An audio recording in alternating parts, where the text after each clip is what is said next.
Hello, everyone. So thank you for joining us this evening to celebrate the launch of Infinite and Finite by Andrew and Owen, which is Andrew's second collection with Carcanet. So my name's Lucy and I work at Carcanet Press. So in just a few minutes, I'll hand over to our host, Peter McDonald. But first, I'm just going to very quickly run through how the event is going to work. So it's going to last for an hour in total, which includes a Q&A section at the end. So if you do have any questions for Andrew, please put them in the Q&A box at the bottom of your screen. There is also a chat box, so please do use it. Get involved, let us know where you're joining us from this evening. Let us know what you think of the launch. But before that, you will need to change the chat settings on the drop-down menu. If you select everyone, then we'll all be able to see your messages. It's also worth pointing out that you are in charge of your own screen, so we'll be sharing the poems when Andrew's reading, but you are in charge of how it looks, so do feel free to reconfigure it if you prefer. If you do have any technical problems, just let us know, drop it in the chat, and we'll see what we can do to help. I think the last thing is just thank you for paying your £2 to be here. It is redeemable against the cost of the book, so I've just shared the discount code in the chat, but we will also be sending an email tomorrow with the code in, so if you miss it, don't worry. We'll share it at the end of the event as well. So, okay, so now I'm going to hand over to our host. So Peter McDonald is a poet, lecturer, and writer. Since his first poetry collection was published in 1989, he has released a number of poetry collections and books on literary criticism. Peter is currently Professor of British and Irish Poetry at Oxford University. Welcome, Peter. Thank you. Thank you, Lucy.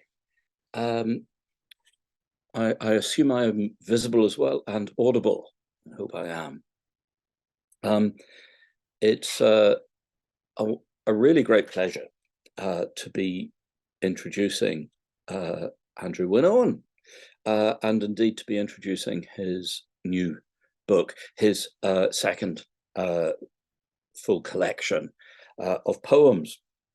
Now, as I'm sure many of you will be very well aware already, Andrew is a poet of astonishing abundance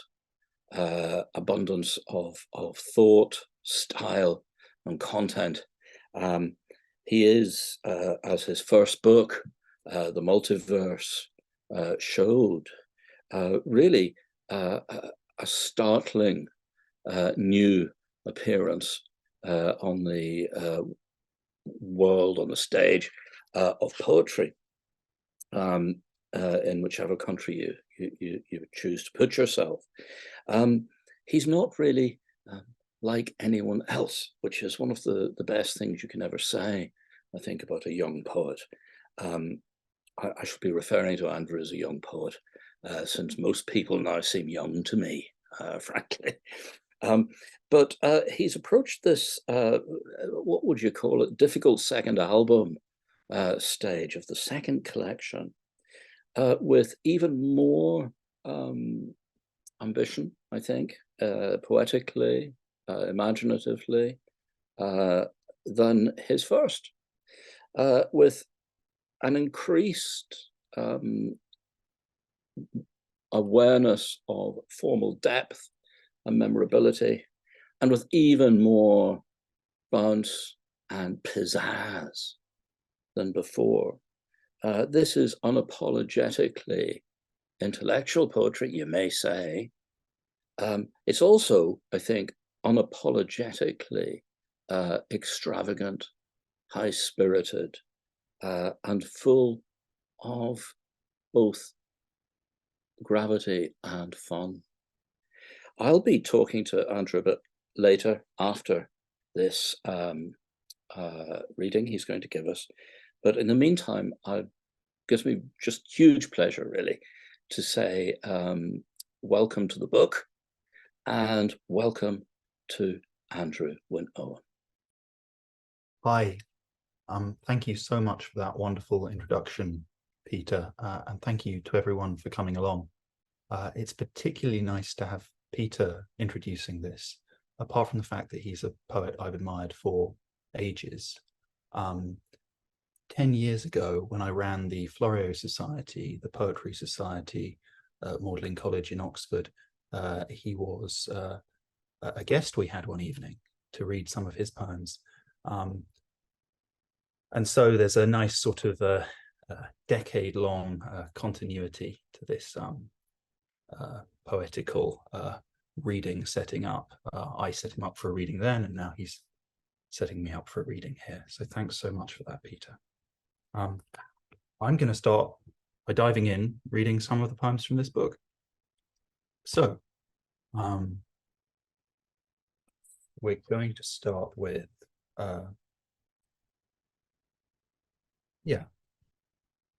this is from a long sequence called Appearance and Reality, which appears in 3 parts in the book.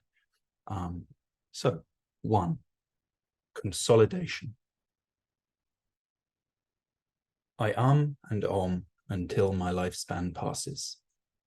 I watch athletic light, diffract cylindrically through glasses, left resting on the bright countertop here, where I greet the new day. It is unfolding, is a sight, and I am surely happy in my way to have observed the blazing tourniquet that has long served to bind our world from losing blood, as on the curved surface of glass and on the stagnant flood.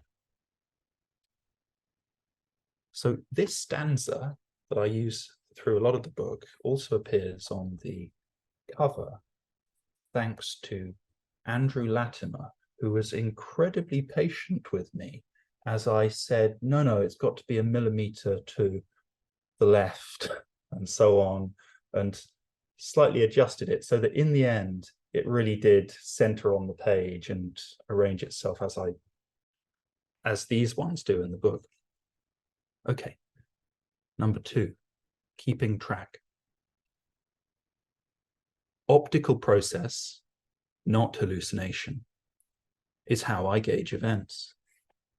From there, I ascertain relation within the bounds of sense between the objects that appear to me, keeping track of the present tense and cautious not to slip unconsciously out of its stream. If I did that, you see, the view might seem reliable, but I would live a kind of dream, and something or someone would have to give. Okay, next page, please, Lucy, thanks. 3, harmony.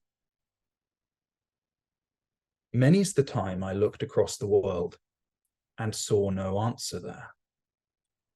But there is harder reason furled in being's inner lair, a beast too mythological to see, with footprints leading everywhere, born of the pre-established harmony between our dreams and life's reliquary, or so it seems, at times when I survey the land and the sea teems with monsters we will never understand. 4, age of what? Enveloping us all, enveloping our fragile, too short lives. Is this the reason I must sing? What, at the last, survives? I might have said our values, yet I the doubt that in midsummer thrives. What is obliqueness but a singed goodbye to dragons who, had we the will to try to puzzle through their depthless riddles, might have let us ring some new age of refreshed perception in? And yet, okay, next page, please. 5, red sky. So, I should say what I have always said, even in deepest dark. Sky is spectacular when red. Brave Noah had an ark that saved the crew it saved, no less no more. And when they came to disembark, the bone-embroidered former ocean floor, because unflooded, looked beautiful, and for the coldest-blooded, all was as if unchanged. They strode below the studded firmament and sang fresh hymns to God. 6. Vine. The infinite is intricate, a vine that wanders and rewinds, an inexplicable design, one of those marvelous finds that never disappoint, degenerate, or fail to satisfy the mind's demand for narratives commensurate with all it must discover and call fate. We have this lust for clasping what we ought to be, even as dust whips up to sweep us under totally. Okay, this poem is called Lutery. It's in the voice of a maker of violins, or stringed instruments, but in this case I think it's violins. I mean, I wrote it, so I can pick whose voice it's in. I can't really, can I? It's up to the reader, isn't it? In quiet workshops, I have watched the craft of turning, shaving, sanding, the fingerboard set on the shaft, the ornamental banding of bendy side slats fixed in place with gum, the imperceptible expanding of inner space by scraping of a thumb to leave it light as a man's heart, so some brisk neophyte may raise it up and whirl it round and set the right notes brokenly in order. I have found a flow on that hushed ground where, though the methods rarely hold, I go to learn. As many tales have told, it is not nothing turning lead to gold. And nothing tests a maker like the scroll, which aims to cap it all. Vitruvian motif so whole, its striving parts recall the turbulent disclosure clouds live by, revolving over where our sprawl of cities sits. What can I do but die, unsatisfied, living below that sky? I let time slide too casually, can scarcely cling to my tongue-tied loose ends of hope. I am no raveled thing, but lost and staggering. At least, that's what I thought about the last time I listened to music out in the cold woods. I wander when in doubt. Okay, so this is again from this long sequence, Appearance and Reality, part 2. 1. The Owl. A chalky tussle long bowed through the blank. And you said, that's now. I couldn't think. Who best to thank? The gale began to howl, sheer adulation for your being there. And brambles scrunch and moth's soft prowl, powdery permutations of the air, turned in new light, because you chose to bear deep winter's bright solution with me. It was all so steeped in sight and love, I thought the snow would rise, not fall. Okay, 3. We're skipping through this sequence at intervals. There are 99 poems in this section of the sequence, so we're not going to read all of them. 3. The good fear of inaction. The writings on the wall and in the sky, and everywhere we flow. The dotted bits are way up high. That's some of what we know. Never lament, my nearest, never lament, but don't forget you've far to go. Don't let your brief lives pass as non-event, because if you do, the Furies won't relent till they are through with every brutal piece of pain you knew at setting out you'd be called to account again.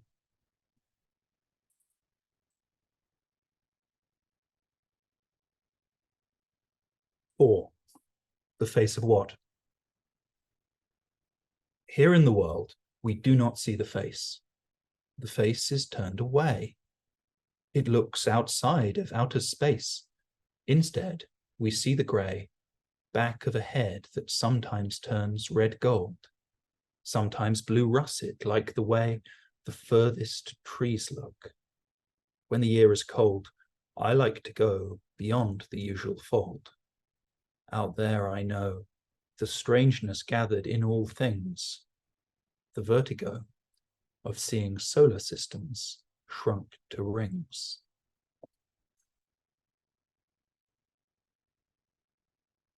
Five, more light. More light fell cleanly through the gentle air, and you and I were young. I like to think I like to care for all we move among. But liking is a gestural event. Have you not slipped and dropped a rung, too late perceived the thing the writing meant? That's how we roll, and cannot circumvent. Taking its toll, love set us up and knocked us down. I see it whole. Love is the ocean where the good must drown. 6. They say. The good say, we will do the difficult. The bad say, let it slide. The milk toast say, it's not my fault. The brave say, still untried. The quick say, I was here before you came. The sad say, much has been implied. The hopeful say, how could it be the same? The grim say, guess. The happy say, for shame. The wise say, bless. The gambler checks his hand, I fold. The crowd say, yes. And après nous le déluge, say the old.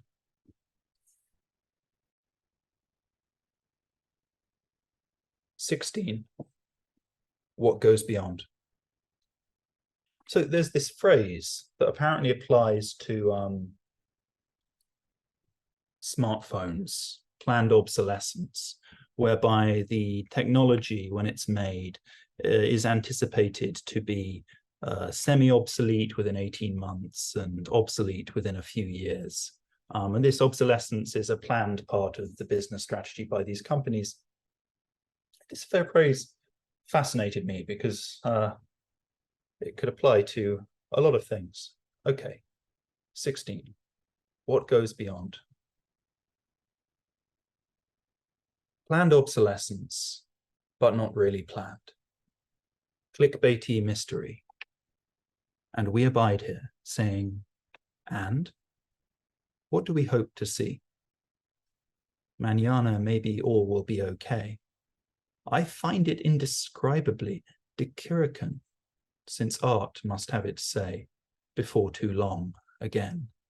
That is the way, the mended wrong, the road I tread to find my feet. In every song, planned obsolescence, but not obsolete. 23. Animals. If only for the promise in their eyes of mind becoming wired, we should discard the tedious lies about the heart being tired, and set aside great parks for them to roam, where all will be as is required, and they may truly call the landscape home, as they once did, before the styrofoam and halide grid gangrened across their territories, and the sun slid behind a smog too stubborn for the trees. Not only for their sake, but for our own, a wilding of the land, reanimation of the stone. I try to understand their scope and ours, but ultimately all we know is that the scheme is grand. Whether there was an ice age or a fall, apt metaphor eludes me. What we call relentless war may really be excess of love, bared tooth and claw, mutations picked to still the frantic dove.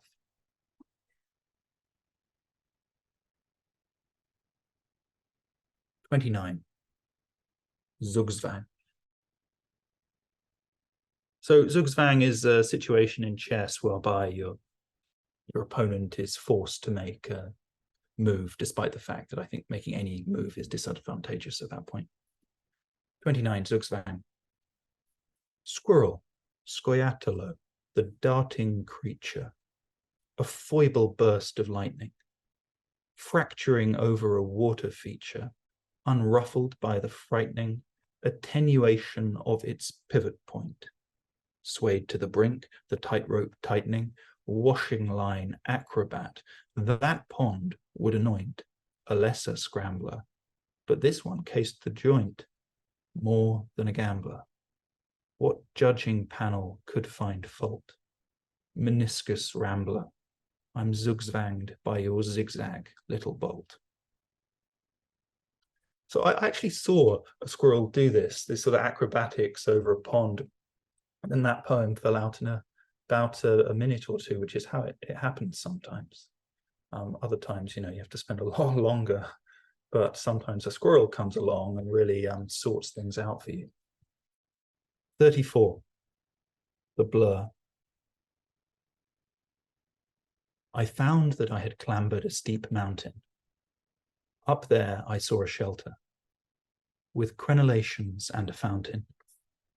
I entered, flicked the shutter, flooded the room with light, and there you were, rising abruptly from a sofa. Blinking, I guess you'll want to see the blur. I said I did. The air began to stir, and our scene slid to a grave balcony where we were hardly hid from the gnarled birds of prey who scoured a sea torn by gargantuan flotsam-cluttered waves, where dolphins surged and fell.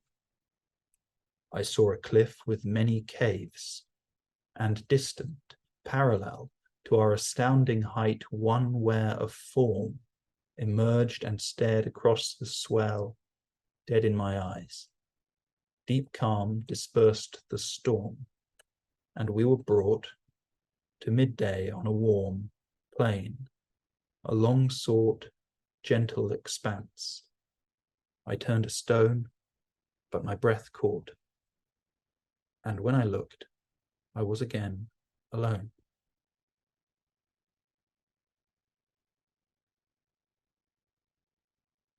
'38. A fluctuating music.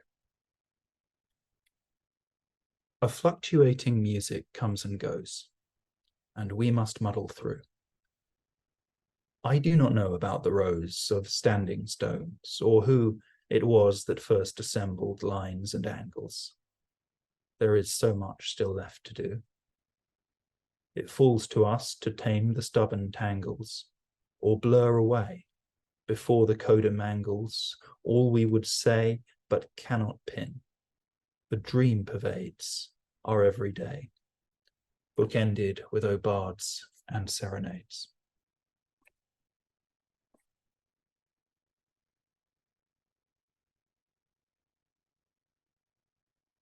'51. The restless tide. I had a mind, or did my mind have me? No one will ever know. The scientists and priests, the sea, otters that float and flow out in the North Atlantic, and the rest who rise before they sink below the restless tide. Is it an empty quest? Or will our days yield something unexpressed, like lifted haze, unveiling sharper lines of sight? In subtle ways, I still get scared to flick the lamp at night.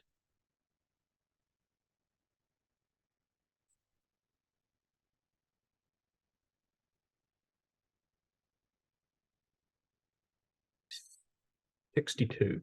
What is given up? If giving up, then what is given up? I am not a regifter.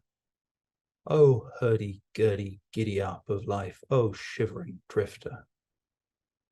I leave the room to go I don't know where. I could become a mere scene shifter, living between the water and the air, a golem grown from every sort of care, gathered and thrown together with no guiding plan. That dogged bone, contention, Giacometti's stilted man." 63. Love. Elucidate me. Tell me what it is. Give me an anecdote, some parable. Don't let time whiz. Don't let me miss this boat. I know it should be more than sheer enigma. I stand its drink, I hold its coat, and acquiesce to all its tangled stigma, stigmata, stain. But what's the value of sigma? What's there to gain by sacrifice, by self-abasing? I'll bear the pain, but let me hear the music that I'm facing.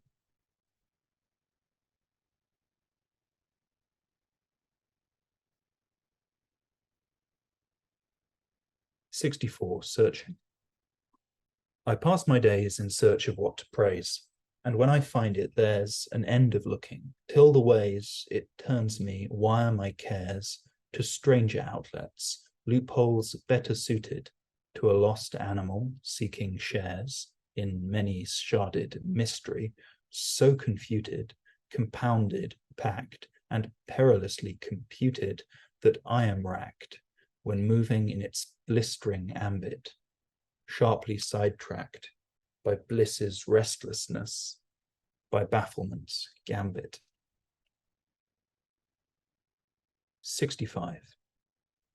Unrelatable. Always hide and seeking, aren't you, God? Always on the lam. Ever inconceivable, odd to reckon with. I am, you whisper unexpected from a bush that burns too brightly, that I am, which maybe could assuage us at a push. I trusted you, but heaven is all cush and honeydew, your unrelatable paradise, where follow-through is fathomless and purpose imprecise.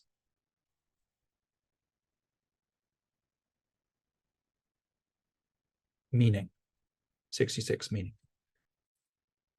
The infinite is habitually subdividing, letting fresh patterns play.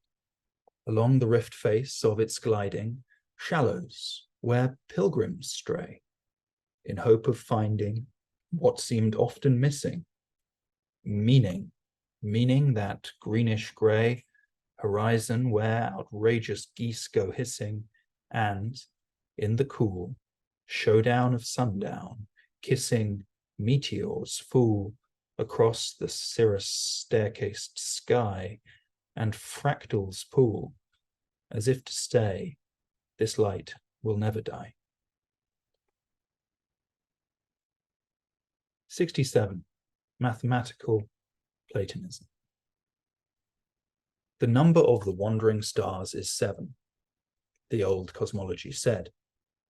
Time overturned some views of heaven, but though that picture's dead, one possibility it presupposed, that numbers aren't just in the head, but actually exist, is not foreclosed.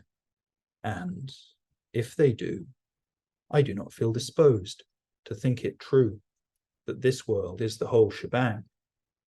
We puzzle through. Perhaps it's why they said the planets sang. Okay. Okay, great. Thanks, Lucy.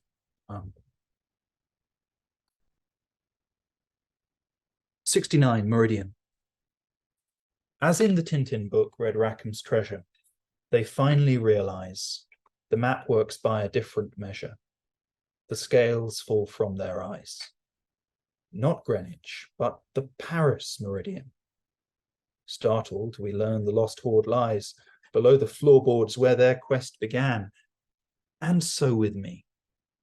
The all-consuming plan turns out to be the glaring one I least suspected, which sets me free to read the grid lines clearly, be collected.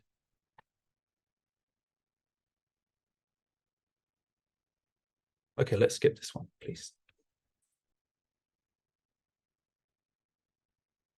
77, Hopefuls.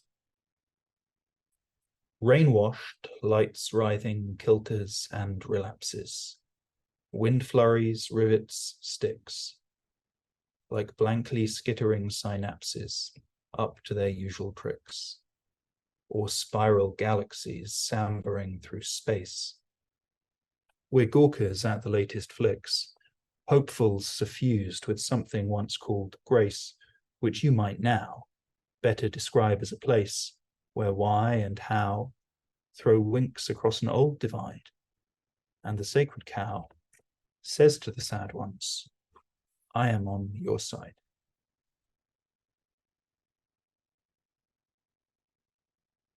'79, Mystery. Much like the thief who wore his shoes reversed, so when he ran away, his endpoint seemed where he'd been first. Jehovah took the grey path of obscurity and left us baffled, not knowing if we died today, whether our hard-to-pinpoint souls are raffled to take fresh shapes, suddenly cinched and snaffled into ants or apes, or whether there's some waiting room with cheese and grapes, where a silent angel designates our doom. Okay, let's skip this one, please. 90, The Wave. You catch the wave and ride it till it falls. Then maybe, one fine day, you'll know enough to wow the stalls and make it go your way, by which I mean you will create a wave and set it churning through the grey expanse, an undulating architrave for dolphins who, surging under, behave as if a new sun has appeared. And last, not far, the day when you ask, where's the wave? And the wave is what you are.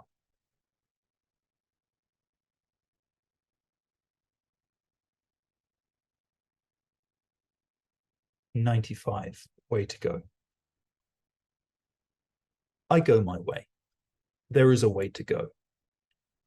One thought about events is that the fountains always flow, the sentences make sense, and humans get their standard 7 stages till stories naturally condense and then dissolve, like one who disengages meets mid-speech, as though remembering certain pages in sad books.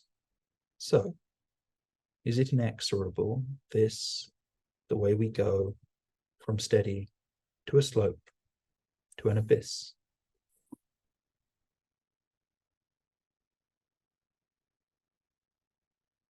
Next page, please.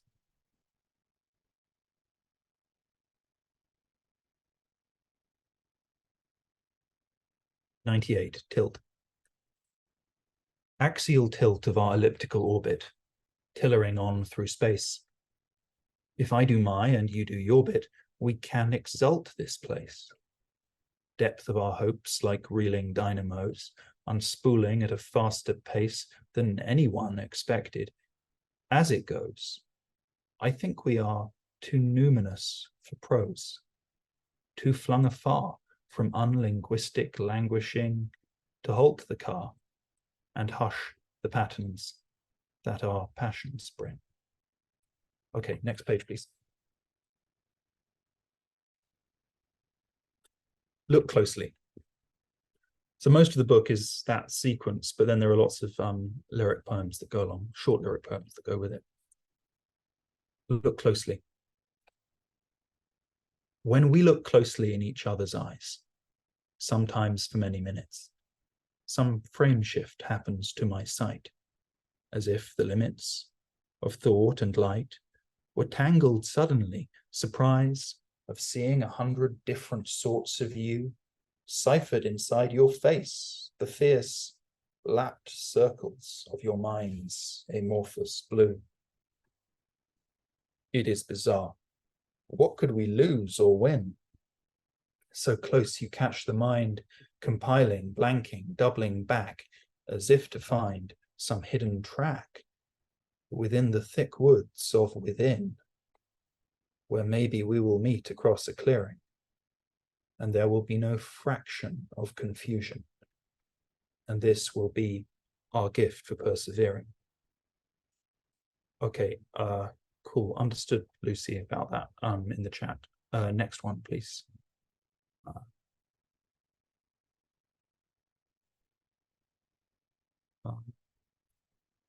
I'll think which one I want to read last now.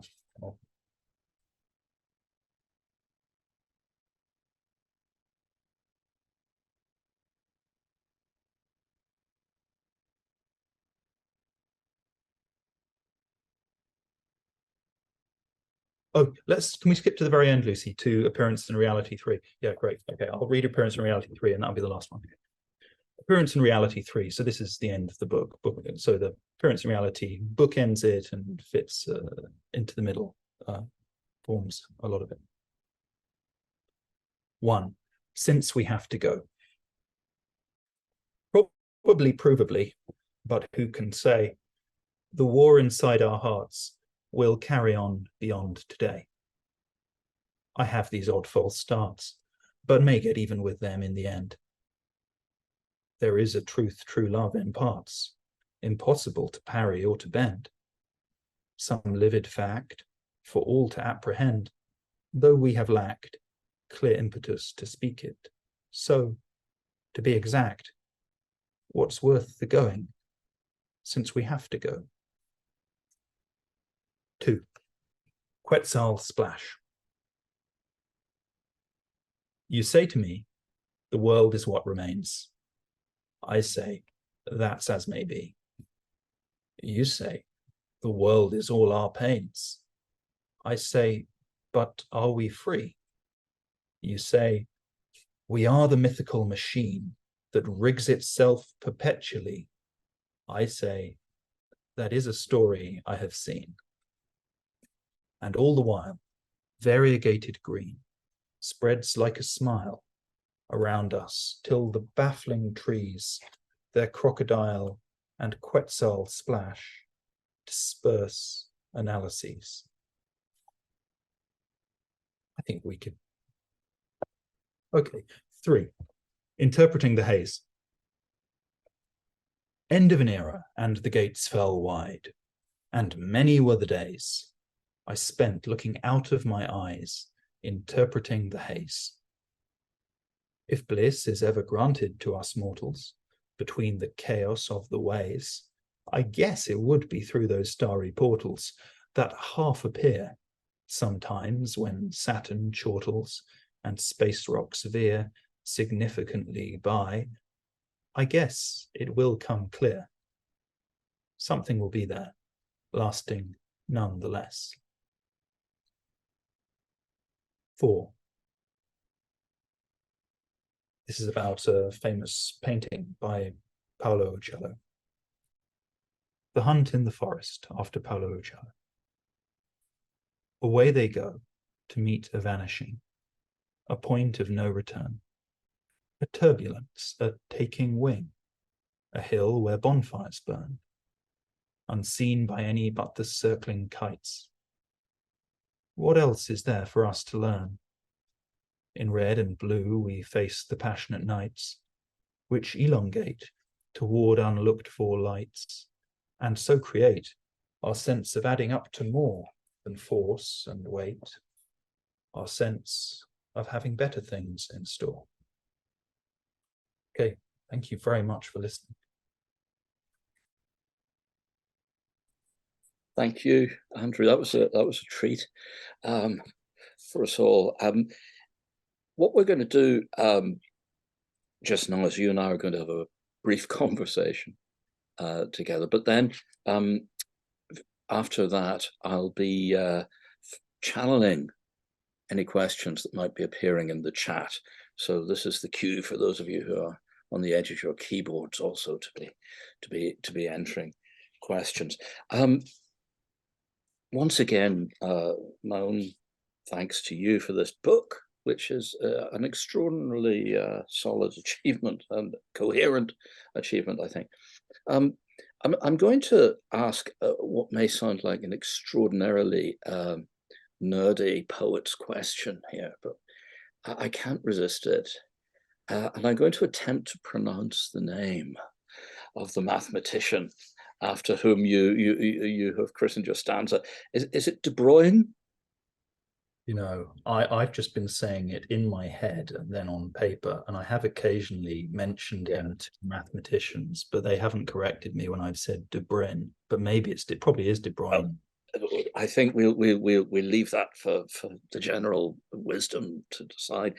But this stanza, I just want to ask you about this stanza because there's a phrase that actually came up in one of the poems we read today. About something being too numinous for prose. And I'm interested in this relation between the numinous and the creation of a metrical mechanism, I suppose. Tell me I'd love to hear more about why you feel you found so much room within this rather complicated stanza. That's really interesting, Peter. Thank you. And I'm delighted you asked this kind of nerdy poetry question. But you didn't just ask what the flat nerdy question would be, which is just what about the stanza? How is it structured? You also asked why does it connect to this talk about numinousness, which makes it a much more complicated question to answer, but I'll do my best. So the thing about this thing that I've called the De Bruyne stanza is it's based on this permutational equation whereby you can fit into as shorter compass as possible all the possible strings for a series of letters. In this case, I apply that to meters. So we all know that 4/3/4/3 ballad meter, common meter has a distinctive cadence. The other ones do as well. 5/2 has a kind of distinctive cadence. That's the gear shift between lines of various length. We know that tetrameter just has its distinctiveness, trimeter, pentameter, and so on. But then there are these more complicated gear shifts between lines. And I was fascinated by the fact that these rhythmical arrangements have distinctive emotional cognitive effects. And that's a kind of fascination about how it is that rhythmical arrangements in the world can come to mean things to us, I suppose, artistically, emotionally. So what I wanted to do was pay tribute to this fact about reality, that there are rhythms that we can put our words into that make the words seem to say more than they simply do propositionally on the page. And this is the most interesting type of poetical music, right? So poetry can do everything that prose can do, but with the addition of rhyme, meter, lyrical effects. Lyrical effects are fine, but I think it's really meter where poetry takes off from prose and flies into its own plane. and all the subtle things you can do with meter, the variations, the inflections, the way you structure the sentences around it. So I wanted to make a form that would have all these variations. So really the form actually is a tribute to what meter can do, what poetry can do. That's why it's the cover, because it's the culmination of a series of sort of investigations into what poetical form is and why it's so beautiful and meaningful to so many people. Yeah, and that's fascinating. And I suppose the other aspect which we need to discuss here, and it's allied to what you're talking about, really, is the I think very bracing, very refreshing willingness that your poetry has to engage with what shall I say, ideas. I'm in a way trying not to say philosophy, even though appearance and reality, which ushers in Bradley, is of course a major title, major motif here. It makes me think a little about the really equivocal poetic engagements with ideas and thought and talking about thought that we get, from modernism, certainly. I think from time to time reading this book, not in terms of likeness, but unlikeness of Wallace Stevens. Stevens, whose metrical procedures, I suppose, are tending towards the incantatory, some relation to Romanticism there, some relation to Whitman, who knows. But when Stevens wrote prose, it all became a bit too numinous to understand, I think. But one of Stevens' great essays, which has the nowadays unusable title of The Figure of the Youth as Virile Poet, try getting away with that in a journal now. But one of those begins rather startlingly by quoting Bradley, and of course I because it's an H, it's a man with a Henry Bradley. I also say, oh gosh, he means Herbert, he means FH. But no, he actually means a man called Henry Bradley, whose main interests were etymology. He was an editor at the OED, whose main interests were etymology and prosody. And he's quoting from a book of letters between Bradley and Robert Bridges about prosody and etymology. And he quotes this chap, Bradley, saying, my own attitude towards all philosophies, old and new, is very skeptical. Not that I despise philosophy or philosophers, but I feel that the universe of being is too vast to be comprehended, even by the greatest of the sons of Adam.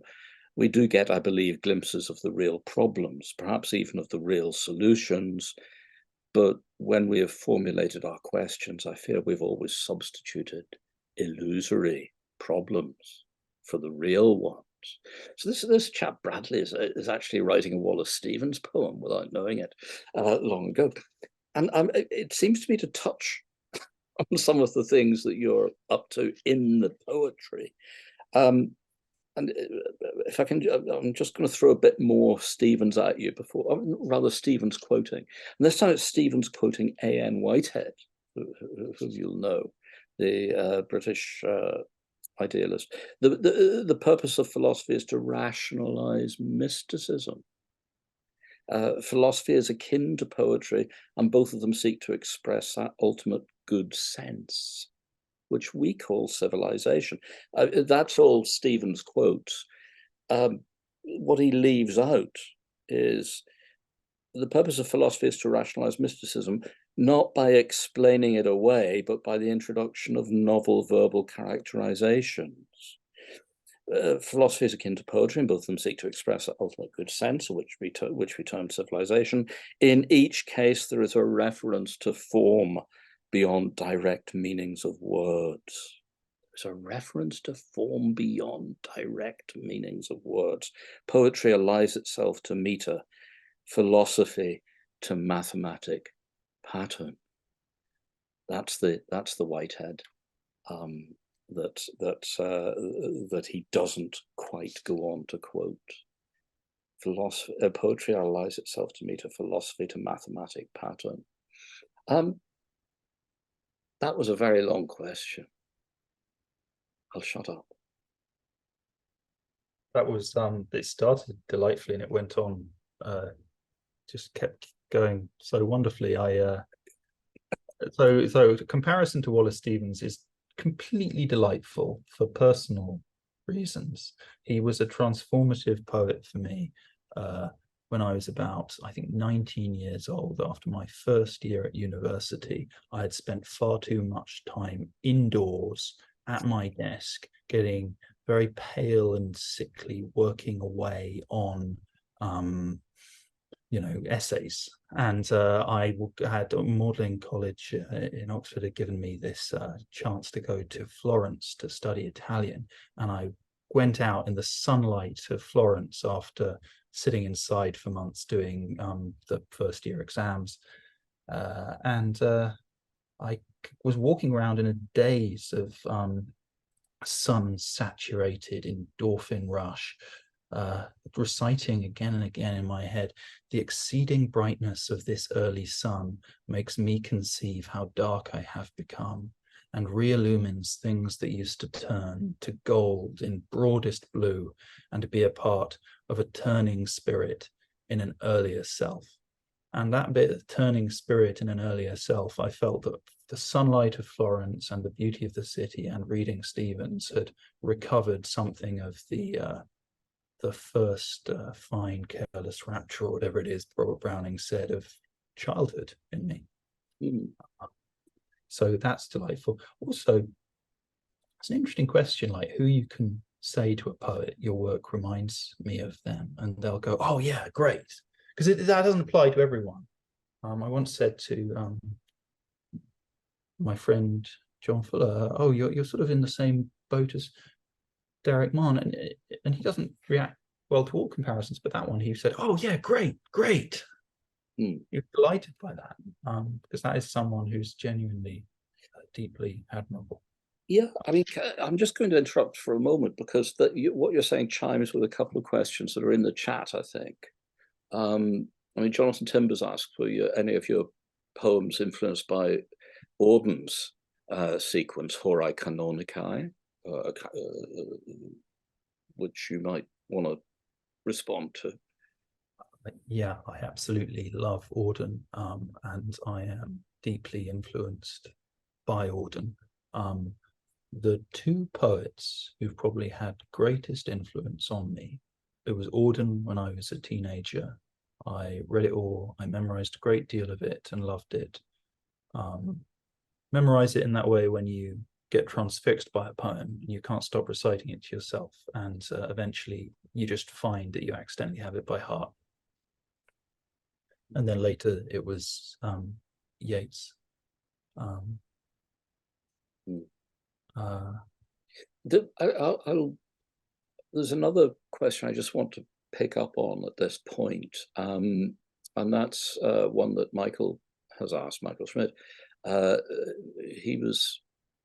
He points out that the book's much more of a piece than perhaps your first was, even in terms of stanza form. And the long sequences are connected by formal motif. And Michael says, I kept looking for a narrative underdynamic. Is there one? Or is it a connecting argument or arguments we follow? So, yeah. So the poems are written over 5 or 6 years, and the emergent narrative is one of trying to find right words for my intuition that the world is a beautiful and meaningful place, and trying to articulate what the best framework for understanding that might be. And I consider a variety of solutions to that problem. So it moves through difficulties like contemplations about grief and other troubles that humans encounter in the world, but then it progresses towards this endorsement of a view of the world as saturated with meaning and purpose.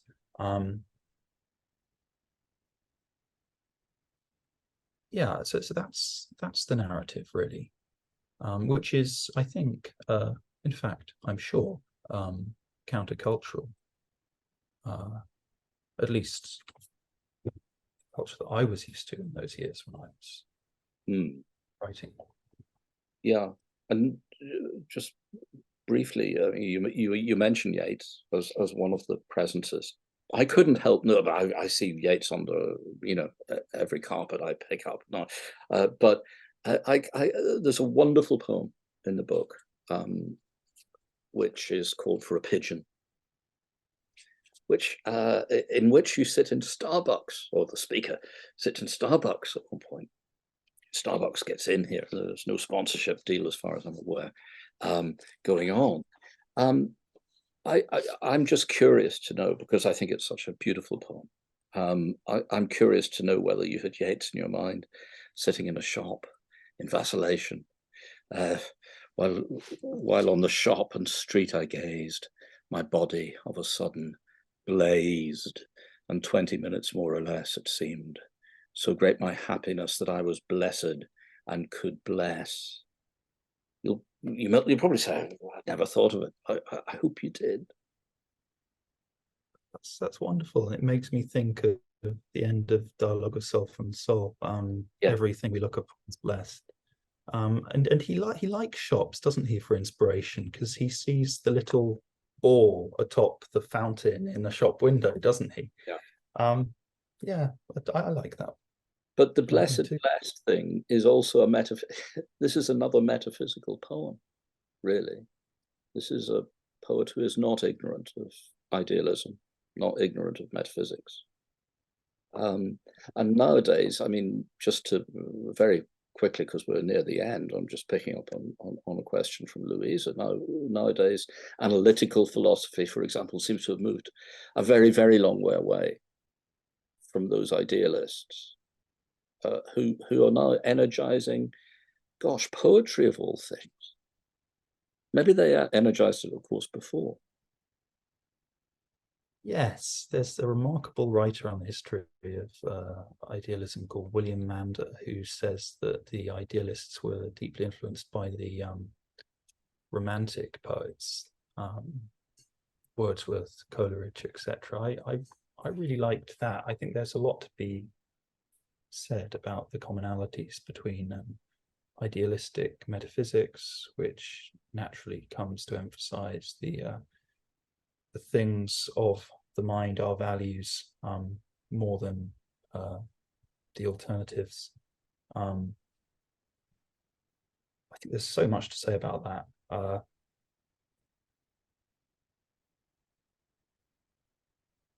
Yeah, it has moved a long way, but the book is not a kind of wholesale endorsement of any particular antique or current system. It's a series of perplexities, investigations, and emphases of, ultimately, the recurrent note is the lack of our knowledge about what is going on in the universe, which is, I suppose, just basically a Kantian point, but also a point that occurs to most sensible people, which is really don't know what's going on in the world in very large areas. And that is recurrent throughout the book. Yes. There was a very nice review recently in which someone said, you know, he goes against finding meaning in certain things. And I was thinking, well, actually, the overriding note is one of perplexity and the expression of our lack of knowledge, but also emphasizing the trying to find words for that experience, but also for the things that are still valuable, notwithstanding that. Yeah, no, absolutely. And time has beaten us. So I can't continue to what would take us even longer as we talk about the other kind of metaphysical poets and Cowley and all the rest that Stephen Romer brings up in the chat. But we must conclude it there. And I'm sure I echo what everyone else feels when I say that was the most wonderful reading. A terrific and stimulating introduction to the book, this book that bears reading and rereading and rereading. So congratulations to you for that, and thank you very much. And I'm going to be handing back over to Lucy at this point, but thank you very much indeed, Andrew. Yeah, I wish we could keep going. I feel bad cutting it off because it's been so interesting listening to you both. But yeah, unfortunately, we are going to have to end it here. But thank you both so much. I hope everyone enjoyed it. I'm absolutely certain that you did. It's a really, really fantastic collection. I'm excited for everyone to get their hands on it. I'm just going to share the discount code again. But like I said earlier, we will be sending an email around with the details in. Also, just like to say that the next launch we have is next Wednesday. It's the launch of Late Gifts by Richard Price. So I'll just pop that in the chat as well. I'll just leave the event open just for another minute so you can get your goodbyes in. But yeah, thank you again to Andrew and Peter, and thank you all for being here.